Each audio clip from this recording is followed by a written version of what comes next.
Welcome to our channel education academy class 12 history and IOS. और आज हम cover करेंगे अपना हिस्ट्री का चैप्टर नंबर 3 अंडरस्टैंडिंग इंडियन। तो स्टार्ट करते हैं अपने एमसीक्यू के क्वेश्चन नंबर 1 से। क्वेश्चन नंबर 1 है the Rigveda is a collection of 1128 hymns divided into 10 mandals. They are earliest composition and hence तो मैं बताया गया कि हमारा ऋग्वेदा की कलेक्शन है 1028 हाइम्स और 10 मंडल में वो डिवाइडेड है। तो वो अर्लीस्ट, वो सबसे हमारी अर्लीस्ट कंपोजिशन है। और क्या है? A depict the life of the early Vedic period in India. B arrange in a poetic form to facilitate singing. C are full of ritual to be perform publicly और individually. D is a collection of magic spells and charms of ward of the evil spirit and diseases। तो आप अपना answer comment में बताएं। Hope आपने answer अपना comment में लिख दिया होगा। और इसका correct answer is depict the life of the early Vedic period in India. ठीक है, तो they are the earliest composition and hence depict the life of the early Vedic period in Hindi. Early Vedic people in Hindi, तो वो क्या कहते हैं? Early Vedic people जो थे, मतलब अर्ली वैदिक टाइम पे जो पीपल थे उनकी लाइफ को डिपिक्ट करता है। Next question, many reference show that cattle breeding was the most important economy activity of the Rigvedic Aryans accept one of the following. तो इसमें हमसे पूछा गया है जो कैटल ब्रीडिंग मतलब पशुपालन जो था वो क्या कहते हैं? इकोनॉमिक एक्टिविटी था ऋग्वेदिक टाइम पे जो आर्यंस थे उनका। और उसमें बताना कि इनमें से जो ऑप्शन है उनमें से क्या नहीं था। They reared cattle, sheep, goat and horses for purpose of milk, meat and hides. B a wealthy person was known as gomat and the daughter called dhutri which means one who milks the cow. C many battles were fought over other animal except for cattle. D prayer are offered for increase in the number of cattle.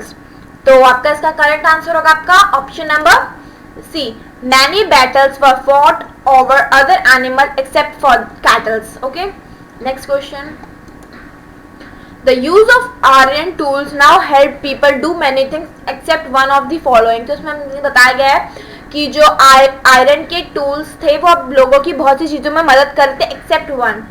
A large tracts of forest lands could be converted into cultivatable peas. B the iron plow could turn the soil from deeper portion making it more fertile. C clear the dense rainforest, particularly the huge stumps left after burning in a more effective manner.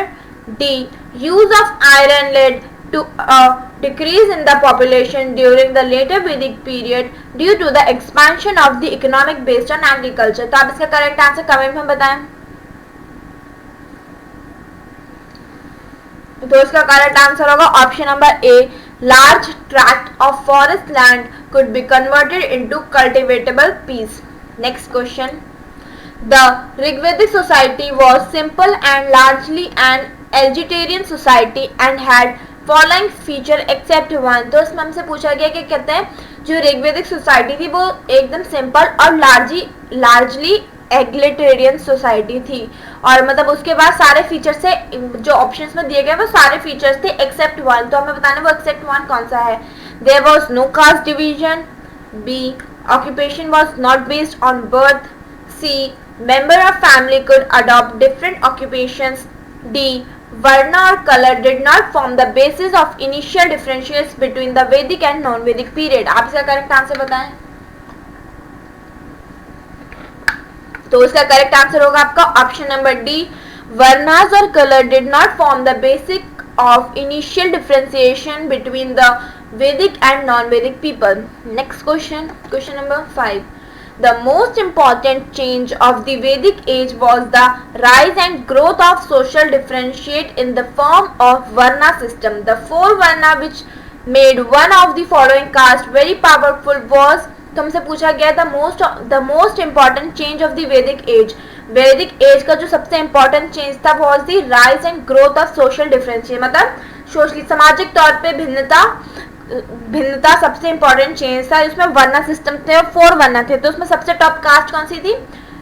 Brahmanas, क्षत्रिय, वैश्य, शूद्रास। तो इसका correct answer होगा आपका A, Brahmas was the powerful caste. Next question, question number 6. The Rigvedic people worshipped Indra as god because of the following reason except one. तो जो ऋग्वेदिक के people थे वो इंद्रदेव की पूजा करते थे, तो उसके रीजन ये थे जो हमें ऑप्शंस में दिए गए, इसमें से बताना कि हमें कौन सा रीजन नहीं था. ए, were engaged in wars with each other. B, carried the thunderbolt. C, respected as a weather god who brought rain. Was considered an intermediator between god and man. Correct answer was the correct answer is was considered an intermediary between God and men. Next question, question number 7. The Sabha and Samiti were the most important assemblies in which all aspects of lives were discussed except one of the following. जो सभा and समिति थी वो important assembly थी, all except of life were discussed. हमारी life के जो भी एक्सपेक्ट थे वहाँ पे डिस्कस किए जाते थे एक्सेप्ट वन. इनके एक्सेप्ट बताना इसमें से कौन से नहीं किए जाता था. A, wars. B, distribution of the spoils of war. C, judicial and religious activities. D, giving unlimited power to the chief. So your correct answer, the correct answer is giving unlimited power to the chiefs. Okay, next question number 8. Which of the following functionaries that find mentioned in Rigveda was not permanent fighting group but consisted of able-bodied tribesmen who were mobilized at the time of the war? तो इसमें हमसे पूछा गया कि ऐसा कौन सा group था जो कि मोबिलाइज कर गया था वॉर के टाइम पे. सेना, कुलप्पा, ग्रामी या पुरोहिता. तो द करेक्ट आंसर इज सेना. Next question, question number 9. With the beginning of food production, agriculture produce began to offer to the god. In which of the following came to be used in rituals?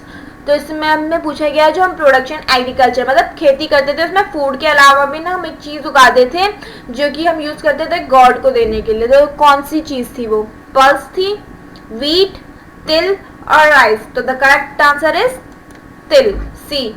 जो तिल था वो use किया जाता था ritual में भगवान को चढ़ाने के लिए. The last question but not the least. The family remain the basic unity of the society in the Vedic age in which restriction were placed on which of the following which one of the social life. ठीक है, तो इसमें हमसे पूछा गया the family remain the basic unit of the society in the Vedic age. जो family remain थे वो था बेसिक यूनिट थी सोसाइटी की वैदिक एज में. तो इसमें से कौन से रिस्ट्रिक्शन थे जो उस टाइम के सोशल लाइफ में थी? 3 or 4 generation living together. B, the rows of huts so that these were meant for communal feeding. C, the institution of gotra which was developed in this period. D, people within the same gotra could not get married. The correct answer was D. People within the same gotra could not get married. तो उस time पे ये था जो same गोत्र के लोग होते थे वो जो सेम गोत्र के लोग होते थे वही शादी कर सकते थे, अलग गोत्र के लोग शादी नहीं कर सकते थे. Next, thank you. Please like, share and subscribe to our channel. और आपके जो भी डाउट होंगे आप कमेंट में बताना और मुझे जरूर बताइएगा कि आपने कितना स्कोर किया. Thank you.